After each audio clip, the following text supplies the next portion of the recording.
Good morning, everyone, and welcome to this important town hall meeting. My name is Morgan Peters. I'm the CEO of the Fredericton Chamber of Commerce. And on behalf of our chamber, the Chamber of Commerce for Greater Moncton, the St. John Region Chamber of Commerce, and the Bangor Region Chamber of Commerce, I'm pleased to be one of the hosts for this gathering, where we've come together to discuss and celebrate the strong partnership between New Brunswick and Maine, as well as the broader principles that have served as the long-standing foundation of the Canada-US relationship. Today, we'll focus on those shared principles, economic ties, and collaborative successes that have historically bound our two nations together. From the economic prosperity we've built hand in hand to the relationships that span our borders, we're here to reaffirm our commitment to promoting and fostering these vital connections. Before we move forward, we're presenting you with a table setting question in the form of a poll, which should appear on your screens shortly. If you would take a moment to answer, that would be great. And the question is, how concerned are you about the impact of tariffs, Canada-US relations, and overall economic uncertainty to your business? Not concerned at all, somewhat concerned, or very concerned. We should see those results momentarily, and I think I know what the results are going to be, and if not, maybe we'll have a very short meeting here today. There we go. So very concerned, 68%, somewhat concerned, 30%, and not concerned at all, 2%. So 98% in the concerned category. So I think that kind of speaks to why we're here today, why we have such a big registration and attendance. And so no, that's also, it's funny, when we first planned this, we kind of envisioned more of a roundtable to get folks to jump in and talk about their experiences. But with more than 300 registered, we pivoted to the format we have here today.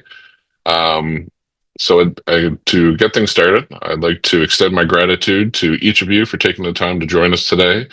Your presence here really, I think, underscores the importance of community dialogue and collaboration. It's through open conversations like these that we can address the challenges we face and continue to strengthen those values and prosperities that we share.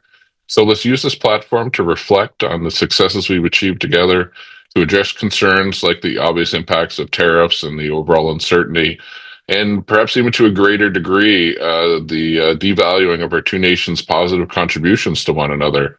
I think that's something that we need to really focus on as we move forward and turn the conversation back to discuss the ways we can continue to grow and thrive together as valued nations and partners. So to begin this event formally and discussion, it's now my honor to present, representing the government of New Brunswick, the Minister responsible for Opportunities New Brunswick, the Honorable Luke Randall. Minister Randall.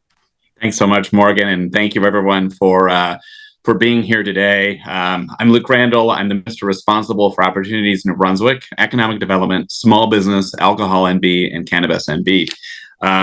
As we're gathering here virtually, I just want to take a moment to speak to the strength and importance of Canada-US relationships. And I think the fact that we have 300 people plus registered for this speaks to the strength of that relationship, the concerns that we all have in preserving that relationship. We're not just neighbors, we're partners, we're collaborators, and in many cases, we're customers of each other, we're cousins, we're brothers, we're sisters.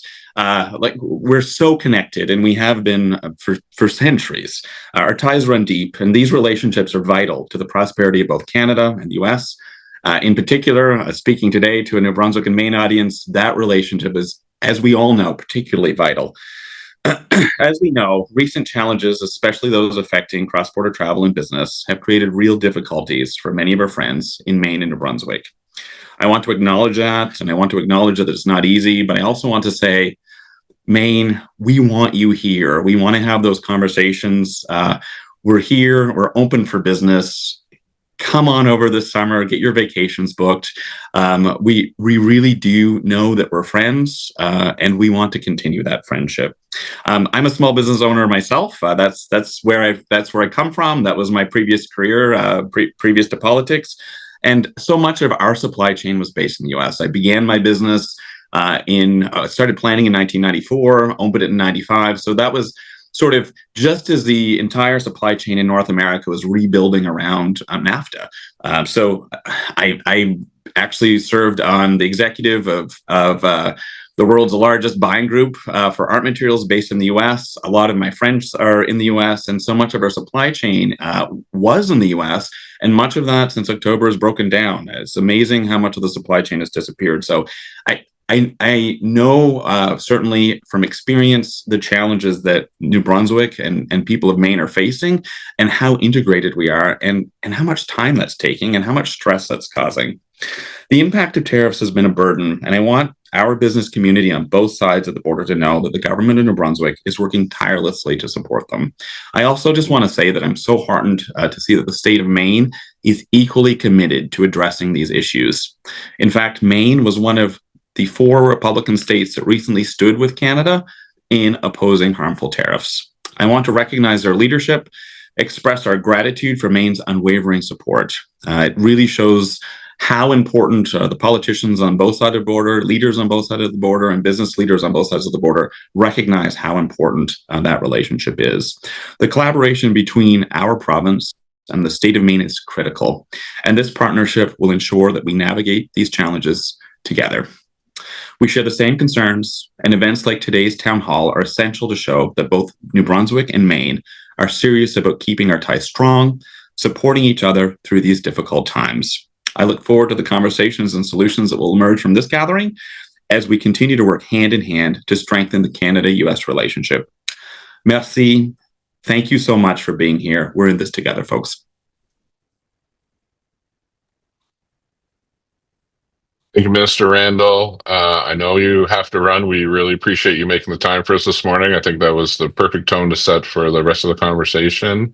And to keep that going, we're going to turn the floor over to Tracy Simmons. She is ONB's Opportunities New Brunswick for our Maine friends, Deputy Minister of Economic Development, Small Business, and CEO of ONB. So over to you, Tracy. Yeah, thank you so much, Morgan, and thank you, Minister Randall. I really appreciate you making the time to be here, but you always show up when it's important to New Brunswick and Maine business interests. So thanks for being here today. So first of all, I'd like to thank our 4 chambers and their teams for organizing and presenting this session, and for allowing Opportunities New Brunswick to be a part of it. And Wade, I'm looking forward to hearing from your organization, as it does seem to have a bit of overlap with what ONB does in terms of supporting businesses, increasing exports, and driving investment in your state.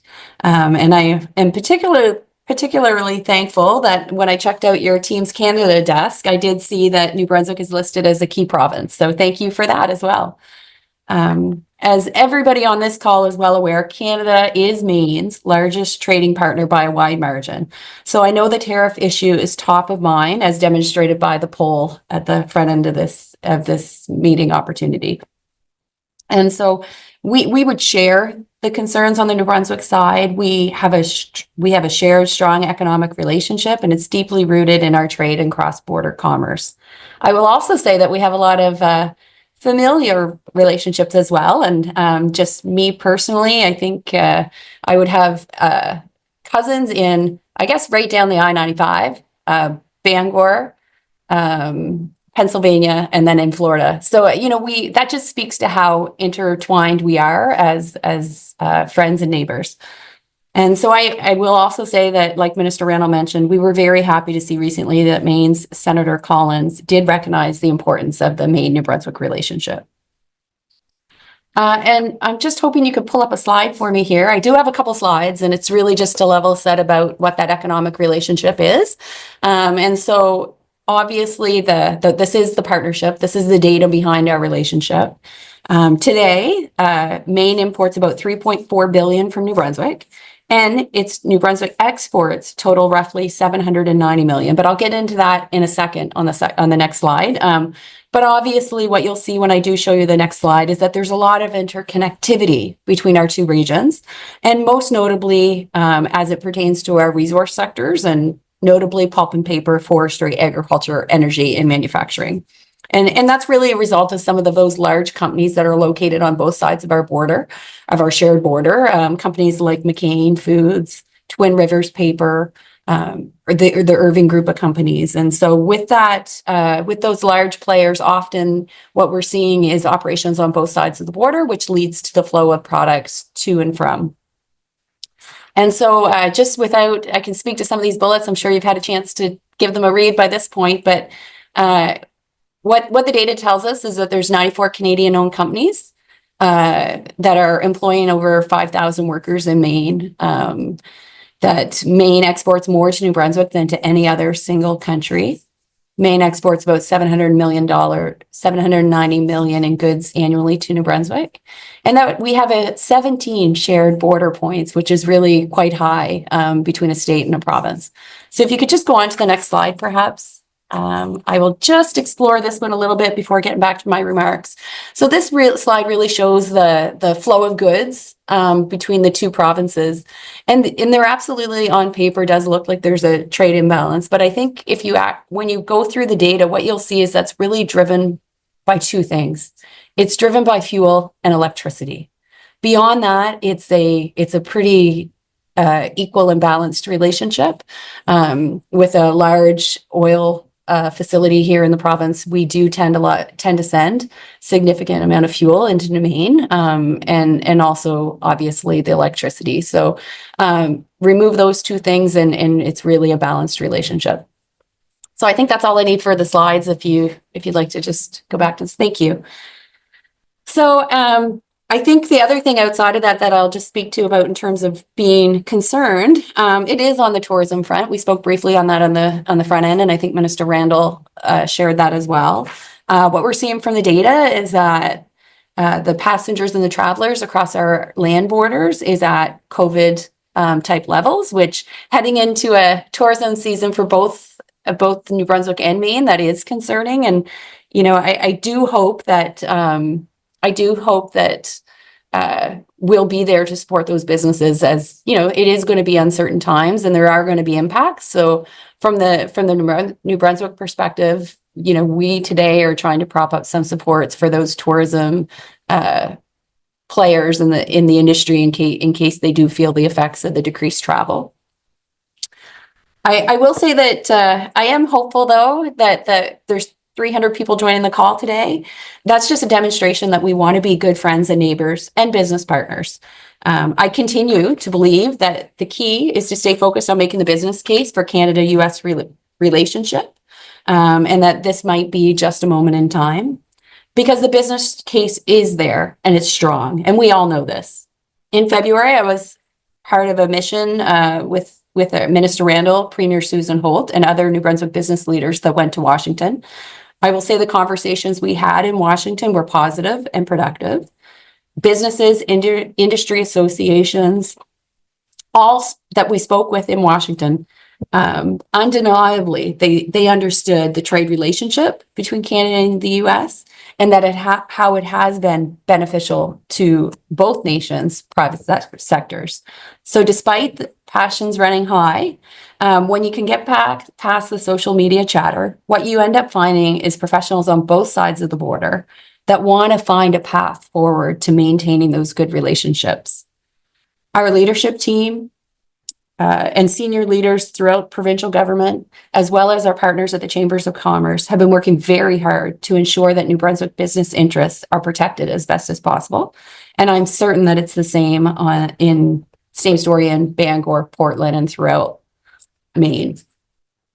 So I will say that business voices are desperately needed in the conversation. And I urge everybody to lead on this issue if they're able. At the end of the day, we all want what's best for our respective private sectors. And I know I can speak for ONB. Everything we do is about supporting the New Brunswick businesses and helping them in times of growth, but also in times of uncertainty. I think communication is a very important part of finding that path forward. So I would just urge everybody to do what you're doing today anyway, to talk to one another, to talk to your clients, to talk to your partners on either side of the border, and really show up like I know you're doing anyway, with the idea of how do we see our way through this period? How do we find a mutually agreeable solution to the headwinds that we're currently facing? So With that, just thank you for the opportunity. Thank you to the chamber teams, and I'm looking forward to the conversation. Back to you, Morgan. Thanks, Tracy. Appreciate those comments and the leadership that you and your team and Premier Holt have shown throughout your time with ONB and since she's been elected. At this stage, I'm going to hand things over to Deb Newman, President and CEO at the Bangor Region and Chamber of Commerce. She'll introduce Wade. Thank you, Morgan. Thank you, Tracy, also. And thanks to all of you for joining us this morning. I also want to welcome representatives from Senator King, Senator Collins, and Congressman Golden's office. Also, Senator Baldacci from Maine for being with us here this morning, for joining us. And I'm especially grateful to our chamber friends and counterparts in Fredericton, Greater Moncton, and the St. John region who initiated this conversation with us here at the Bangor Region Chamber of Commerce. As has been mentioned, we share a long history of partnership and a mutual commitment to ensuring that cooperation and working together for the betterment of the businesses we serve and our economies continues in this time of economic uncertainty. There are a number of chambers from Maine joining us as well, and their member businesses, and we thank you. Our chamber members have certainly expressed concern about the potential impact to their businesses with a reduction in Canadian visitors. And again, please come. We'd love to have you visit. And others are concerned about the additional cost of doing business as a result of tariffs. And this applies to businesses in a variety of sectors and many different sizes of businesses. No one knows more about the history of our trade relationship than our next guest, Wade Merritt. For more than 2 decades, Wade has worked for the Maine International Trade Center and has served as president since 2017. During this time, Wade has served Maine's business community through the creation and development of several focused initiatives, including the Canada Desk. He has organized multiple trade missions to 15 different markets on 4 continents. And actually, Wade just returned from Washington, D.C., where navigating this trade environment was a topic of conversation. So we welcome Wade. And Wade, I will turn it over to you for your thoughts and insights. Thank you.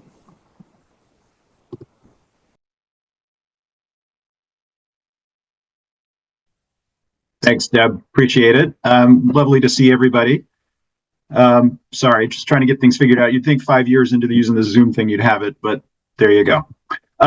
Thank you to Deb. Thank you to the chambers, the minister. Tracy, thank you as well for your remarks and for taking those on today with the trade statistics. It means I don't need to do it. Put a ditto on all of those things. As Deb said, excuse me, I'm Wade Merritt.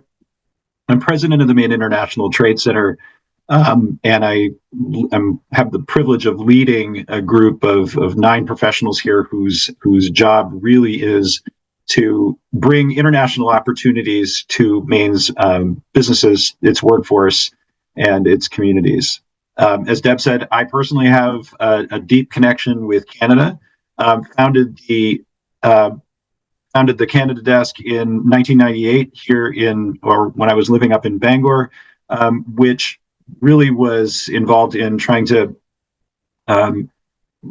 foster greater connections between Canada and the Bangor region, but really across the state, which sort of culminated in some amazing work that we did about 20 years ago, actually, at this point, which brought the business communities of Bangor and St. John close together. It was a wonderful time and a great opportunity for me.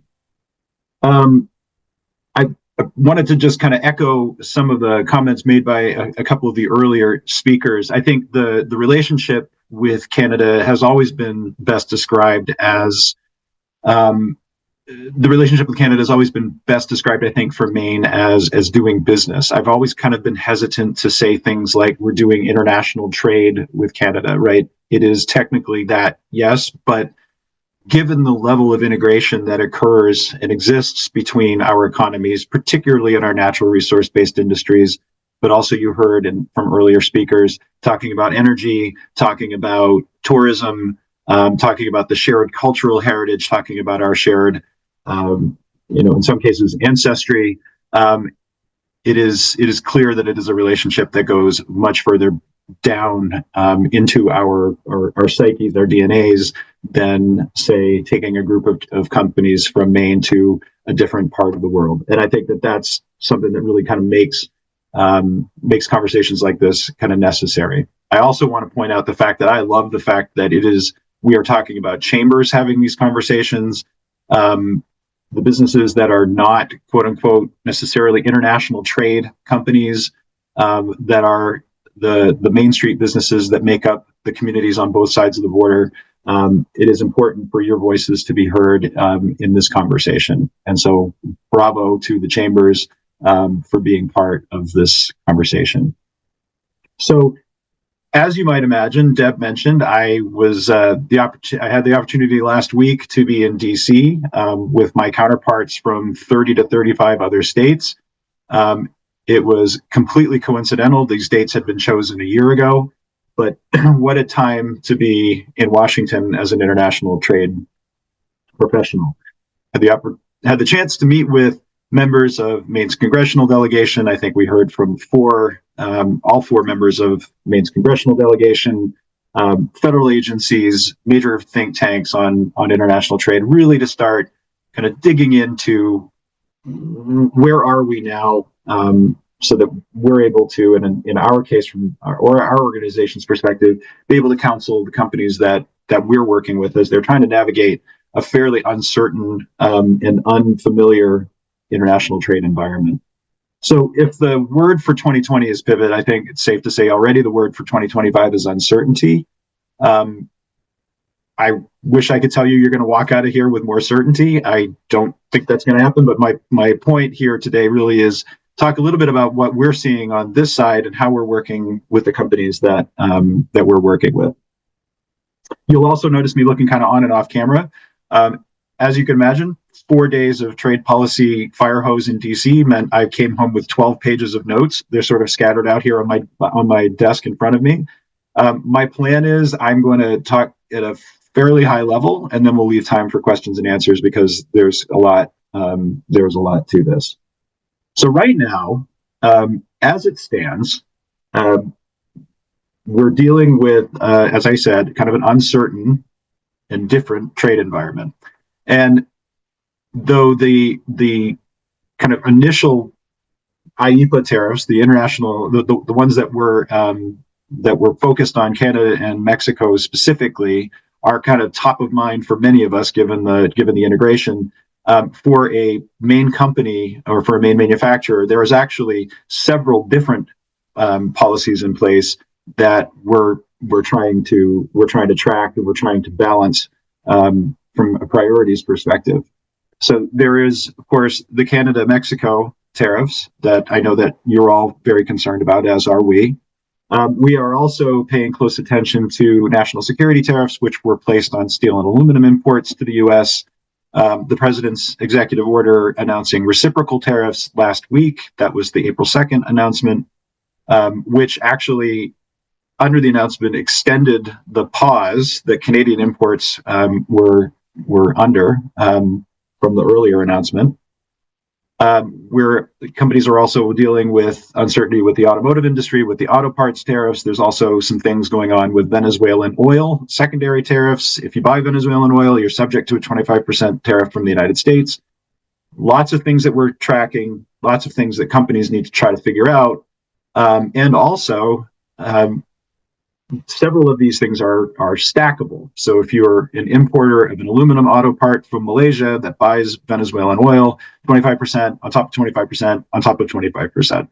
And so trying to navigate all of those as an American manufacturer, particularly a small manufacturer like the ones that we deal with, you can see that this can get confusing fairly quickly. Next up, we're also paying attention to some investigations that the U.S. Trade Rep is undertaking, which also would affect Canada in the areas of lumber and pharmaceuticals and copper. All of those are under investigation at the moment. Those investigations are due by the end of the year, though it wouldn't really surprise me much if we start to see impacts from that later on in or more towards summer. So what's going on here, right? I mean, I think that's kind of the next question. And one of the messages that we heard loud and clear while we were in DC last week is that the administration's stated goals are moving the American economy towards reindustrialization and a refurbishment of the American manufacturing base, and that these are the tariffs are sort of directed towards that goal and to reinforce that strategy. This is an economic development issue that has been identified by a number of different administrations, left and right, that the American industrial base is not where it needs to be to support the American economy, particularly to support the American defense industry, and that there needs to be investments made in our manufacturing base to ensure that the United States has a robust and resilient manufacturing base. And that is, on its face, what the purpose of all of this is. And I think, to be honest, that is a laudable goal. That is something that we do need to pursue. I do think that there are some policy inconsistencies here, which may make that a little bit difficult, which I think will also be a window into potential exemptions and exclusion processes, which may come later. But I think that talking about the rebuilding of the American industrial base, I think is a worthwhile conversation, one that sort of needs to happen here. We heard from a law firm. I did say that we are sort of expect there to be some sort of an exclusion process. One of the law firms that we heard from in DC this past week said that they are advising clients that they expect that the tariffs are going to be here in some form. They're here to stay in some form, though they expect that there'll be some modifications in a few months. I don't know that you'll get anybody on record for that, but as I said, I think that the reality is we're going to have a couple of forces that collide with each other that are going to need to be ironed out. You know, if you're trying to rebuild an industrial base, we're going to need to figure out ways to get machinery into the U.S. A lot of that machinery is coming from the EU, some of it's coming from Canada. Some inconsistencies in the policy are going to need to be ironed out. We did see exclusions in place, tariff quotas, exemptions, sectoral deals that occurred with our trading partners. We saw that in 2019 during the first Trump administration. That came a lot sooner in the process. And I think if we can get to that place sooner rather than later, I think that's going to make people feel a whole lot better. In addition to the trade policy and tariff moves, also an expectation that this administration is going to start to expand Buy America provisions and tighten U.S. content requirements on government purchasing. Again, not an uncommon economic development strategy for governments to use their purchasing power to encourage the economic development goals that they're trying to pursue. And so that was a comment that we heard while we were down there. So we're looking at a few different angles right now, as I mentioned. The issues, there was a lot of trade issues kind of out there and in play. The ones that we're paying the closest attention to at the moment, of course, the Canada and Mexico tariffs, which are on pause for most sectors, so long as businesses and products are qualifying for USMCA, and that includes making sure that the paperwork is done correctly. As we're finding out, a lot of businesses were doing business with each other without doing the paperwork. They were either paying for imports at a low duty rate without USMCA qualification, or it was coming in duty free. Well, it's not coming in duty free anymore. It can be, but the paperwork needs to be done correctly. We're following very closely steel and aluminum. That's a 25% duty in effect for all imports of steel, aluminum, things that are made out of steel and aluminum. That for us is a major impact, obviously, on our manufacturing companies, but also on our construction companies, which are using a lot of steel and aluminum, obviously, in building stuff, whether it's things coming out of a factory or building the factory itself. We're paying close attention to the automotive tariffs. Maine itself does not have a big auto industry, but we certainly have companies that sell into the auto industry from a manufacturing perspective. We're starting to hear about it from auto dealers and repair shops.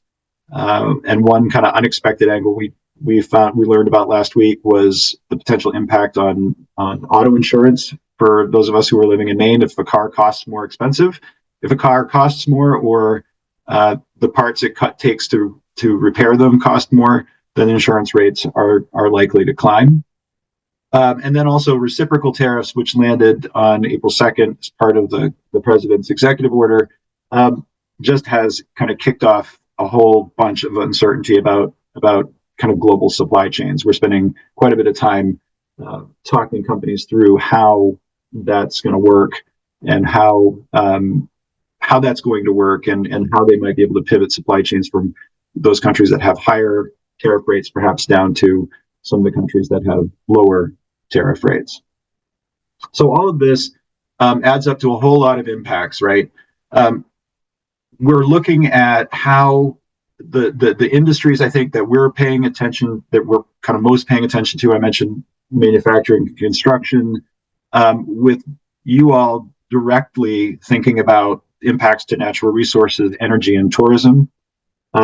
Given the level of integration of those industries kind of across that border. And then as I mentioned, coming up, spending some time thinking about automotive and pharmaceuticals and lumber, particularly pharmaceuticals and lumber as those studies kind of make their way through the process. So as I kind of wrap up here and start to move on into the Q&A section, I think it's safe to say that we've been talking a lot about down here. This is a fluid and volatile situation. I had the experience of doing an interview with one of the media outlets down here where I literally was checking the headlines as I was doing the interview. It was I think it was March 3rd, which was the second day that which actually I think was the day that the Canadian tariffs took effect for a couple of days. Was literally sitting at my desk doing the interview, checking the headlines to see where things are. So when we talk about we're fluid and volatile, that is absolutely probably an understatement, honestly, with a lot of moving parts. We're counseling our businesses to be prepared for uncertainty and start thinking about resilient strategies over the next few months. Our organization is working directly with a number of businesses in Maine. So if you're a Maine company or you're trying to figure out how to work on this, please feel free to reach out to us. We're in the business of trying to make sure that we can help you figure out ways to kind of navigate through all of that. But I'm going to wrap up by saying, agreeing with one of the things that I heard from Tracy, which is that the businesses, you as the business community, now I'm speaking specifically to my Maine friends, you as the business community, please reach out. Either reach out to us, but particularly make sure that you're reaching out to the congressional delegation to let them know how this is affecting you. It's important for them to hear from people like me, people like Deb, people like your industry associations. But the message that was delivered loud and clear from the congressional delegation, regardless of party affiliation, regardless of where we kind of were, was we need to start hearing from the businesses and having them let us know how it's affecting them. So if you need help on trying to figure that out, you want to do that, please reach out to our team, and we're happy to help facilitate that. And as the minister said, we're in this together, and we're here to help. So please make sure to touch base. And with that, I'm going to throw this back to the chamber team, and we can move on to the Q&A. Thank you, Wade. And I would definitely echo that sentiment. Let your policymakers know how this is affecting your business. And it's interesting when you hear specific examples, it's often things you didn't think of. And I'll share one story. We have a chamber member who owns a nursery business, and they're gearing up for the season with their annuals and perennials and plant stock. And I had a conversation with them recently, and they shared that a lot of their inventory comes from Canada because we share the same climate. And they have been doing business with this particular vendor for many, many, many years.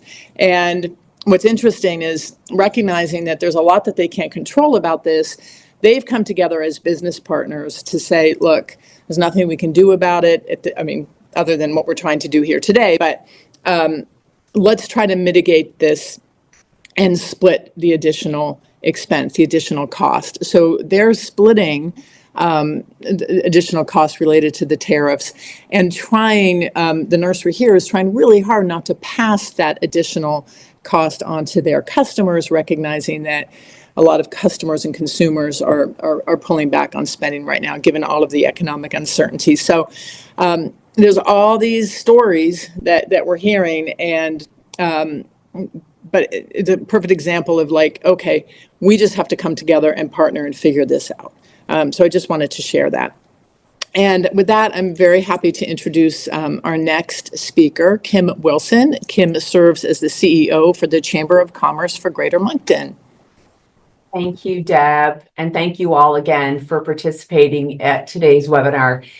The next few minutes will be spent in more of a discussion format. So you've heard from Tracy Simmons and Wade Merritt, some great little nuggets to get us started on a discussion here today. So I'm just reminding participants that if you do have a question, to please put it in the Q&A section. That's how we'll be taking all the questions. And I'm going to get started, and we're going to have this discussion to get the panelists' thoughts rearing up here to have some discussions on the topics of U.S. tariffs. So my first question is going to be directed. I'm going to start with Tracy and Wade. What are some thoughts on some of the most significant industries and sectors in both countries that you feel are being negatively impacted by tariffs? And the second part to that is, how can or will they adapt to maintain competitiveness? So Wade or Tracy, I'll let one of you, if you want to tackle that one first. Yeah, no, I'll jump in, and I don't know that I have you were supposed to give these to us ahead of time, Kim. Jeez. I gotta keep you sharp, Tracy. That's not very Canadian of you, like, just come at us. Anyway, so no, I think we know the sectors that are feeling the biggest impacts. They're the ones that are, there's some great examples. I think Senator Collins talked about the integration between our pulp and paper sectors. She spoke about specifically in Madawaska with Twin, I think. And there's some of our industries, and really it's forestry sector's highly integrated, but there's others where because of the tariffs that are on the US, the counter tariffs on Canada, there's goods that are crossing the border multiple times between Maine and New Brunswick, and it's just it's being tariffs applied on tariffs. And so at the end of the day, they're the ones that are going to feel the biggest impact. At the end of the day, the businesses that are owned on both sides of the border are trying to navigate that impact, but those costs are going to they're going to find our way to the consumers, be it the consumers in New Brunswick or the consumers in Maine. And then, I think that's just extra pressure on the people that have to buy in a inflationary period, go and consume those goods. So, I think the auto sector is one that really affects kind of central Canada. And it's because of the back and forth of the goods across the border. We have industries that have grown like that in New Brunswick and Maine. If we think about our resource sectors, and it's that back and forth across the border and the application of tariffs on either side.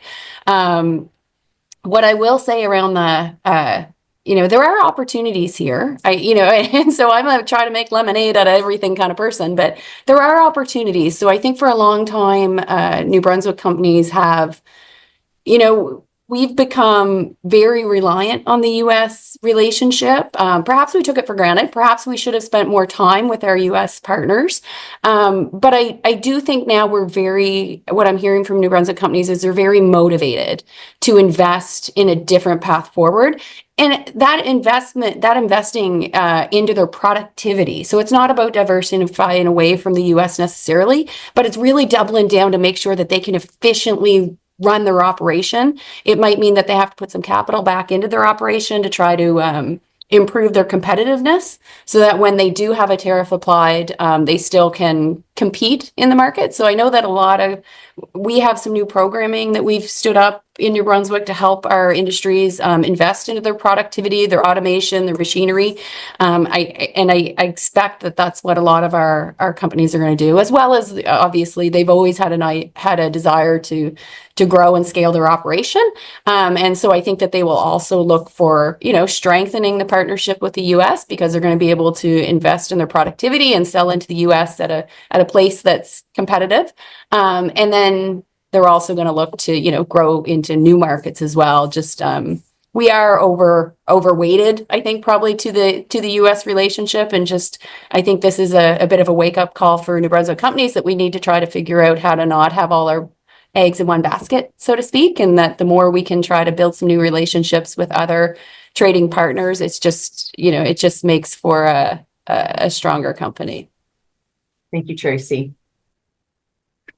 Well, I think ditto to all that, right? I mean, I think the big thing for us, I laid it out, and if we expand the relationship from just Maine to New Brunswick, but also we share a long border with Quebec, where we have a really integrated forest industry on our western border, as well as the senator talked about the pipe that goes from across the twin. Yes, it is the twin mill in Madawaska and Edmundston. Those are the industries that we started and continue to be concerned about because of the level of integration. And when we talk about level of integration, we're talking about shared processing, shared ownership of the resource. Like there's for every Maine-owned company, there's in natural resources, it's just generally a Canadian one too. So there is a lot of exchange back and forth. I appreciated Tracy's comments. That is actually on workforce and working with the business community. That is one of the things that we're talking about as well for what we're looking at for a response to this is in some ways and I've been hesitant to characterize the tariffs going up as saying we're not going to be able to do trade anymore. That's not actually true. It just means that things are going to cost more. So what we're also considering is, yes, businesses are going to feel that. There's going to be a number of different strategies for how they manage that. Some of it can be managed through things like Tracy discussed, like investments in workforce training, investments in productivity, investments in other areas of the business to allow you to lower costs there to make up for the cost that the manufacturing inputs may be more expensive. That is also a strategy that we're looking at on this side. And I think in some ways that needed to happen regardless. And that's in the end not a bad thing. And I would argue I wish that we'd gotten there in a different way, but that is not but that's actually a good thing, I think, for many of the businesses here in Maine. Can I jump in on that too, Kim, for a sec? Picking up on. Well, I suppose, Morgan, I'll let you. You're the best.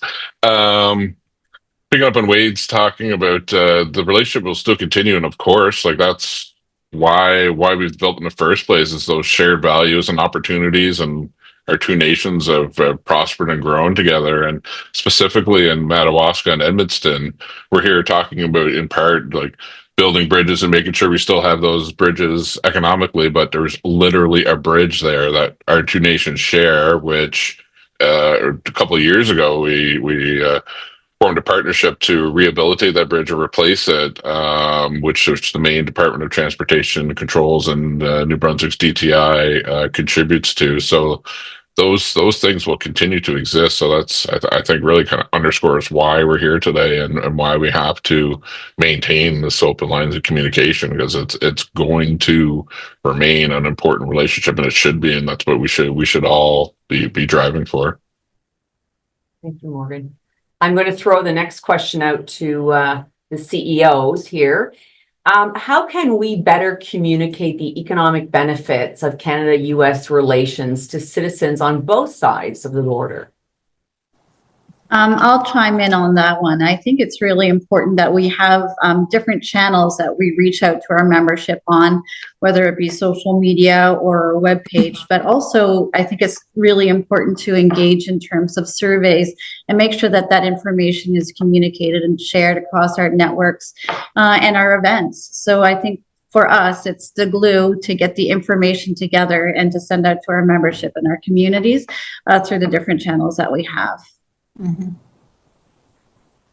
Thank you, Shannon. Can I just jump in real quick? And I don't want to, I just was I was trying to get ahead of you, Kim, and I was looking at some of the Q&A type things that are posted there. I just want to give a shout out to Bruce Noble.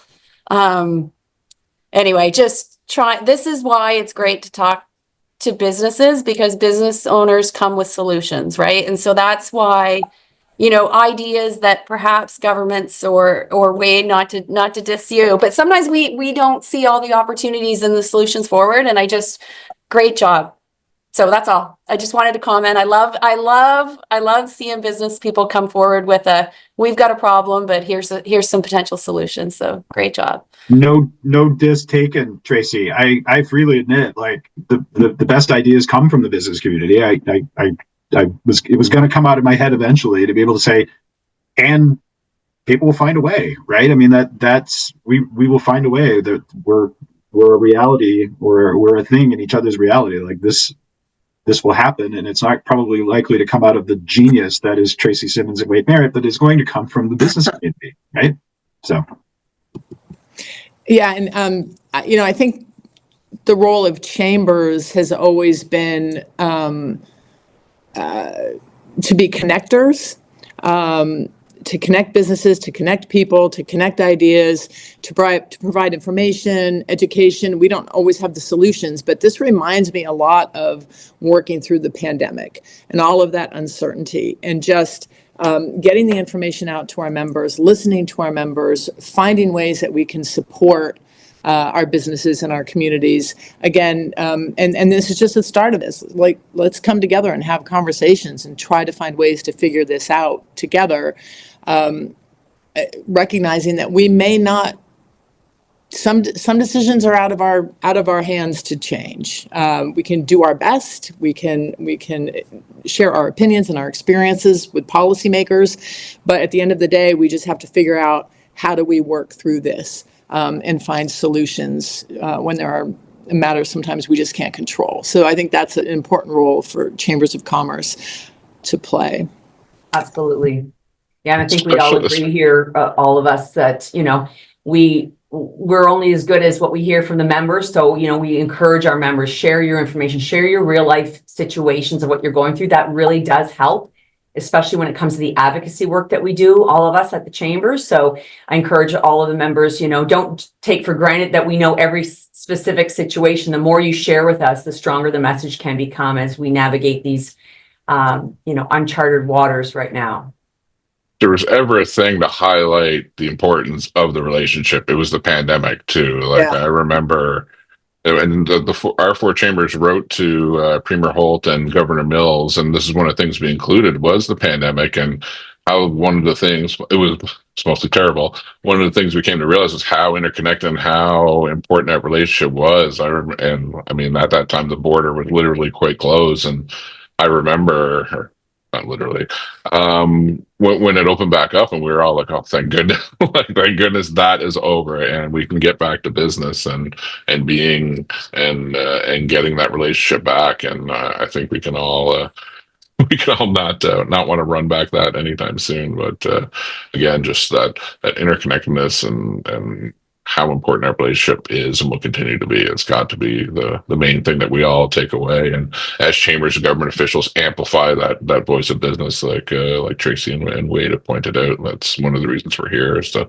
tell those stories, both how uncertainty is affecting businesses, but also those stories about the good stories. That I think that's what it would really take hold and have an impact. Thanks, Morgan. Wade, I have a follow-up question from one of our audience members, and he said you had mentioned resiliency strategies. I think he's looking if you can unpack that a little bit for us in terms of what you were referring to when you talked about resiliency strategies. Oh boy, those are one of the things I just say, right? Just kidding. I think I talked about this a little bit, and I just was kind of going through the Q&A in there too. Like there are ways to manage this on the U.S. side. I'm speaking, I think, specifically to the U.S. folks with this one, right? There are ways to work with customs brokers and others to talk about how do you use a bonded warehouse? How do you use a foreign trade zone? How do you use some of these things to, if not eliminate duties, at the very least, be able to smooth them out or be able to adjust the cash flow so that it's not all hitting you at once. It's hitting you, kind of over time or as things are withdrawn. Now we could go into temporary import bonds and FTZs, and that would take an entire session here. But there are ways to kind of mitigate all of that. From a business resiliency and business planning perspective, I think we're talking about looking at the supply chains and making sure that, and this was a lesson, honestly, that we learned with COVID. Do you have a supply chain for your business that is going to allow you to absorb a shock, whatever it is? I mean, I've been in this job for 7 years. We've dealt with 2 trade wars and a pandemic. Businesses, if really at this point, we really should have been thinking about what supply chain resiliency looks like and what it means, because it's not like we're not on it seems like a treadmill of every couple of years, something like this happening, whatever it happens to be, to businesses and having it affect their supply chain. So it's supply chain management. Resiliency strategies can be reducing costs within the business, can be looking at how the product that you're making is put together. Does it need to be put together that way? Could it be put together in a different way? Are there alternative materials? Lots of different things that can be done and put into the business plan moving forward to kind of help adjust for not just this, but really any kind of shock that would cause the business to have to think about it. Could be environmental, could be tariffs, could be a pandemic, could be lots of things. It's just good business planning, I think. Thank you, Wade. So as we're quickly approaching the time here, and I want to be cognizant of that. So I have a last little question I'm going to throw out to everyone. And it is, what lessons can we learn from past collaborations between New Brunswick and Maine to guide future initiatives? And also I'm going to add a little bit to that. Has enough attention been paid to the existing US-Mexico-Canada agreement? So that's the kind of the closing question for the panel today. Who wants to take that on? Yeah, that's a very detailed question, Kim, but I don't mind kicking us off, and I'm sure everybody can build on Absolutely, Tracy. any comments I make. So lessons learned, I think, Morgan, you spoke a little bit about how we solved problems during COVID. There were literally people that couldn't get across the border to go to work, right? Because we have people that work and cross the border for work. We have people that, I recall back in the day that, we had some major companies, we had a locked border. They needed service technicians from the US to come and work on their specialized equipment so they could keep their factories working. And so we solved problems. So that's what, we will find a way through this. I think if that's taught us anything, I am hopeful that over time and space, that the United States does have a reindustrialization of their manufacturing base. Like I think that we need to start thinking about how we can be stronger as North America. I hope we get back to that. I hope that we do look to strengthen ties through this process, recognizing that each of us have unique attributes to lend to the other nation or the other state. And so I am hopeful that that businesses will find a way. I'm hopeful that governments will support that way forward. And at the end of the day, I'm hopeful that that we see through this point in time, and that that as government partners, we're there to help companies as they navigate the headwinds. And then that's really my job, is to try to make sure that as much as I'm able to, I'm helping connect my portfolio of companies into the resources they need. And it seems right now the biggest thing that they probably need is information. And so I, thank you to the chambers for kind of this forum, allowing us to get out in front and to talk to some people. We've been doing that a lot within New Brunswick. I think we have webinar series, and we have, every time we have 200-300 companies on that are just asking questions. And we're trying to bring some of those resources, Wade, that you mentioned around like the duties and the customs brokers and the how do you do this when it's complicated, and we haven't had to think about those things in a while. And so we're really just trying to equip people with information and try to reduce some of that uncertainty around how to keep doing business. And I think that's the short term priority right now, is just make sure that everybody understands with changing rules, like just how to navigate it and how to find that path forward. Yeah, I think that's right. I mean, I think, we kind of mirror image on this side too, really working with the business community to kind of help identify what those strategies are to offset, as I said at the outset of my remarks, a changing and very different international trade environment than most of us have experienced over the course of our careers. And how do you do that? I mean, I can say just from empirically what's happening within our organization is I'm spending a whole lot of time having conversations like this at kind of the strategic level, while the staff is working very tightly with the businesses to kind of help them navigate through all of that. One other message that was kind of shared with us is that a lot of this work and a lot of these conversations are going to take place at the subnational level. It of course will be federal to federal, because that is where that is where trade policy lives for all of us. But a lot of these good conversations can come from those of us at kind of the state and provincial level to make sure that those lines of communication remain open. So Tracy, expect to hear from me a lot. But then also, because we both have our own constituencies that we both have to navigate through a challenging time. And so that's what my takeaway is going to be from this. Thank you, Wade. So it's thank you very much for everyone for submitting questions. And while we couldn't get to all of them, it was a great discussion, and hopefully it sparked some new ideas. It's my pleasure now to hand it off for closing remarks to my colleague and friend, Shannon Merrifield, CEO from the St. John Region Chamber of Commerce. Over to you, Shannon. Merci, Kim. Bonjour tout le monde. Je m'appelle Shannon Merrifield, and as Kim mentioned, I'm the CEO of the St. John Region Chamber of Commerce. And I hope you all agree, but I think it was great dialogue, and I'm so happy to see the sharing of opinions and support across our nations. And I personally wanted to extend a warm welcome to our American neighbors who are thinking of visiting New Brunswick this season. I promise you'll be greeted with open arms and maybe a Timmy's. In recent years, the relationship between Maine and New Brunswick has evolved significantly, marked by a series of collaborations, economic ties, cultural exchanges, and shared resources. And as we reflect upon these relationships, it's essential to emphasize the importance of continuing to build bridges, encourage connections between our two regions. Special thank you to Minister Randall, Tracy Simmons, and Wade Merritt for your participation in this very important dialogue. I know you're incredibly busy these days, so we very much appreciate your time. I'd also like to extend a special thanks to Morgan Peters, the Fredericton Chamber of Commerce, Kim Wilson, the Moncton Chamber of Commerce, Ded Newman, the Bangor Chamber of Commerce, and to all of our chamber families and staff for collaborating and hosting this event.